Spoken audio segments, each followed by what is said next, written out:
What is up, you guys? It's me, your girl, your Casey. How you doing today? I am in a pleasant mood because I read two books I thought would just be, kind of middle grade, whimsical fluff, but turned out to be really hysterical, funny, poignant books that have already become some of my favorite just in this year. I'm talking about The House in the Cerulean Sea and also Under the Whispering Door. Both these books are written by the same author, and the hype around The House in the Cerulean Sea was fierce on booktube when it came out, not so much for Under the Whispering Door. But now that I've read both of them, I want to give my highly biased, subjective opinion on which one I think is better. I got 4 categories that's going to tell us which one is better. We got the characters themselves, the plot/pacing, which is really important in these books. We got the romance category, and then humor. First up, some short summaries. The House in the Cerulean Sea came out first, and it's about this world where basically magical creatures and humans are living in a segregated world.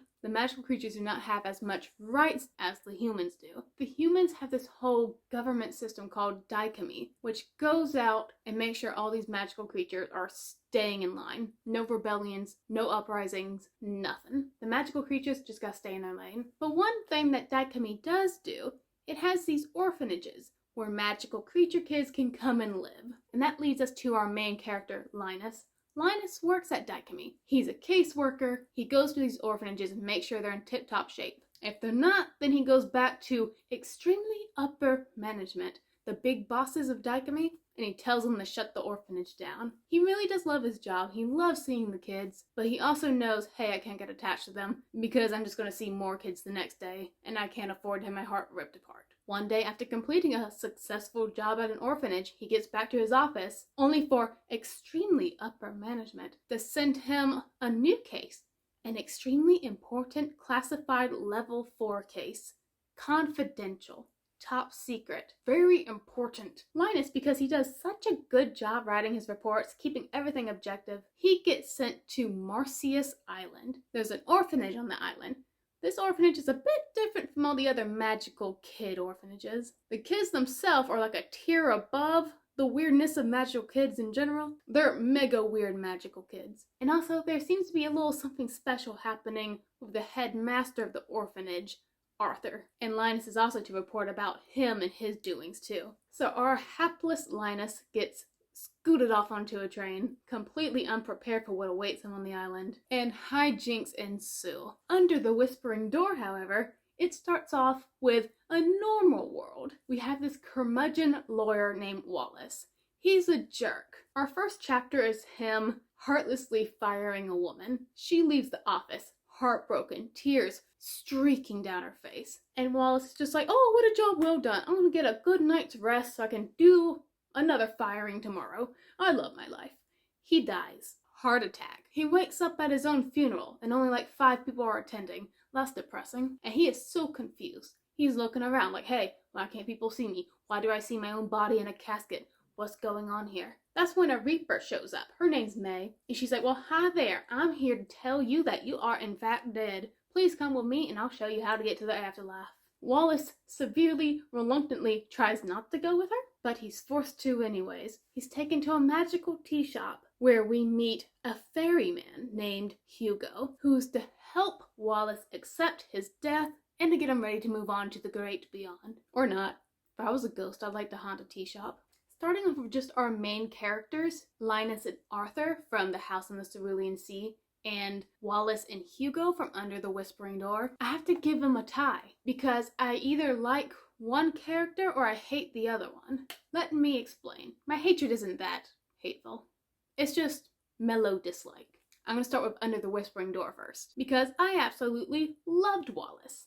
He was an awful human, but he was so interesting to read about. His selfishness got him into so much trouble, which led to hilarious scenarios. The first chapter where we're introduced to him, he's firing a lady, but the lady that keeps mistakenly interpreting his "I'm trying to fire you, lady" remarks into like stuff that makes him seem like he's looking out for her and trying to promote her, and it was hilarious. I remember this one scene where they're talking and she's just blubbering about how she's so thankful for this job and how she really needs it because her son is getting married. But then she gets to like complaining about her son. She's like, can you believe that he wants Applebee's to cater the wedding? And Wallace is absolutely horrified. He's like, Applebee's? Disgusting. And the woman's like, yeah, we can't afford that. Does he think I'm made out of money? Just like these two constant miscommunications. It was hilarious. However, the whole Wallace dies thing happens, and we meet his mentor, his love interest,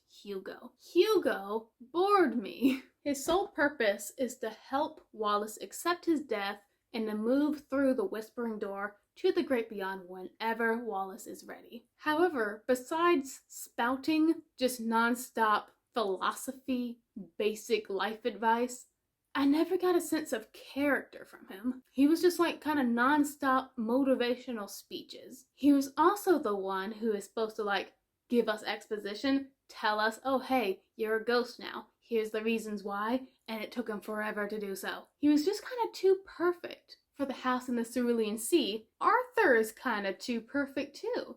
It's the same issue. They're both too perfect. They always say the right things, and it's really hard to relate to someone who doesn't seem human. Actually, none of these characters, Hugo and Arthur, are human. Well, technically Hugo's human, but he's a ferryman. Don't ask me about that. I don't know how a ferryman is different from a reaper. And in the beginning of the house in the Cerulean Sea, I wasn't that fond of Linus. I didn't hate him, but compared to Wallace, who just automatically hits you with his just dynamic hatred of everything, Linus was just like your uncomfortable everyman. He was just uncomfortable and awkward wherever he went. He was an office drone. He was just reacting to what everybody said around him. I didn't get much of a personality from him until the book like started gaining some momentum and we got to the island and we met all the characters. Then I started appreciating him. But for both of these books, the main characters I liked, but their respective love interests, I did not. So for main characters, they just both get 1 point. It's really the side characters in these books that really shine. Chauncey and Lucy from House in the Cerulean Sea, love them so much. May and that fortune teller lady from Under the Whispering Door, they made my day. Next we have humor, which is very easy to talk about in both of these books. They're hilarious. Like, they both get a point right off the bat. Like, they talk about some deep things. They talk about, prejudice and House in the Cerulean Sea, and death in Under the Whispering Door. But to break up all that tension, they have a lot of good humor. The funniest scene to me in Under the Whispering Door was the seance scene that happens in the tea shop. I was listening to that while I was working an audiobook, and I was trying not to laugh because I was working, and I shouldn't have been listening to an audiobook, but I did anyways. That got me. And the kids in House in the Cerulean Sea were just nonstop hilarious. Talia, I think, was my favorite just because she kept threatening to kill Linus and bury him. So, easy point for both of them. We're at 2 points for both now. This is where it's going to diverge. The romance. What ship do I ship? Hugo and Wallace? Or Linus and Arthur? Linus and Arthur.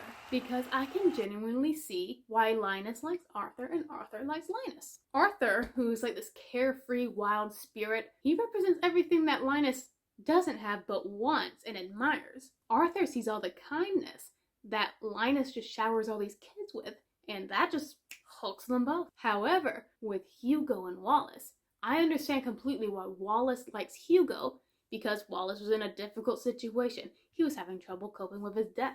And Hugo's his mentor. Of course he's gonna emotionally latch onto him. But why does Hugo like Wallace? Like, Wallace shows up angry, bitter, mean, awful, and he becomes better at the end of the book. He becomes a really good person. But I never felt like there was that moment where Hugo looked at Wallace and he's like, I'ma marry you. So for me, the better relationship is in House in the Cerulean Sea. But what I think is the most important aspect in both of these books is the pacing. Because one of them does it really good and the other one does it really bad. House in the Cerulean Sea had a really slow start to me, just because it lacked the memorability of Under the Whispering Door. Under the Whispering Door had a funny, hilarious first chapter. House in the Cerulean Sea just had a guy with his clipboard walking around an orphanage. Oh yes, nice. And then he leaves, and that's the end of the first chapter. He goes back to work. He has a salad dressing stain on his shirt. He gets handed a new assignment. He goes to his bosses. They tell him, here's where you're going for your new assignment. He gets on the train, and we're 6 chapters in, then it gets good. So it was just like a slow rolling ball with that intro, but then it was just non-stop, good pacing. We met the characters back to back. I like how they were introduced separately. We met Talia, we met Fee, we met Theodore, Chauncey, Lucy. Instead of like grouping them all together where it would be far less memorable. And also, House in the Cerulean Sea didn't have as much world building as Under the Whispering Door had. Let me explain. Because what we lacked in like kind of excitement in the first few chapters of House in the Cerulean Sea, it made up for in telling us, here's our world, here's how it works, you're good for the rest of the book. And it's really simple. We live in a world where humans and magical creatures coexist, but not really. However, Under the Whispering Door has a major pacing problem. Because we had that good first chapter, then we had Wallace like crying at his funeral, like, why am I dead? But it took him forever to follow May to get to the tea shop, to get the Hugo who has all the answers and is finally going to explain how this world works. It took so long because Wallace would not stop crying. Once May got him out of the church for the funeral, Wallace would just take like 5 steps, fall on the ground and cry. Be like, how can I be dead? How can I be dead? It would happen repeatedly. It took literally so long to get to the tea shop. And all I wanted at this point were answers. And I just wanted Wallace to hurry up and stop crying. We finally get to the tea shop. Hugo's no help because he speaks in riddles. Wallace would be like, hey, what's the great beyond? What's awaiting me? Is it heaven? Is it hell? Is it something else? Hugo's like, I don't know. That's not what I want from my world building. I want answers. And even worse than that, because we did have our funny scenes. We had like the seance scene, we had the meeting Nelson scene, but we also had really, honestly boring chapters where Ghost Nelson is teaching Ghost Wallace just how to sit in a chair. It was so boring. We had like 2 of those chapters. The ending, like getting towards the ending in the House in the Cerulean Sea, it picked up in intensity, while Under the Cerulean Door had the intensity in the beginning, but then it just kind of went downhill with like the tension and the fire. Because part of the summary and how Under the Whispering Door is advertised is, oh, Wallace only has a week left to live as a ghost. He's going to try to pack his entire life into 1 week. That doesn't happen until 75% into the book. The last quarter is him packing his entire life into a week, and it's not. He's just moping around the tea shop because he's going to be separated from Hugo. So, in the end, the one that wins in pacing is The House in the Cerulean Sea. I do think it is the better book. But again, for humor, both of these books were just co-winners. They were great. It's been a while since I actually laughed out loud. The last book that did that was Anxious People by Frederick Bachman. And so just for the little chuckles it gave me, I love both of these books equally. But House in the Cerulean Sea is better. Thank you guys so much for watching. And until next time, stay beady, my friends.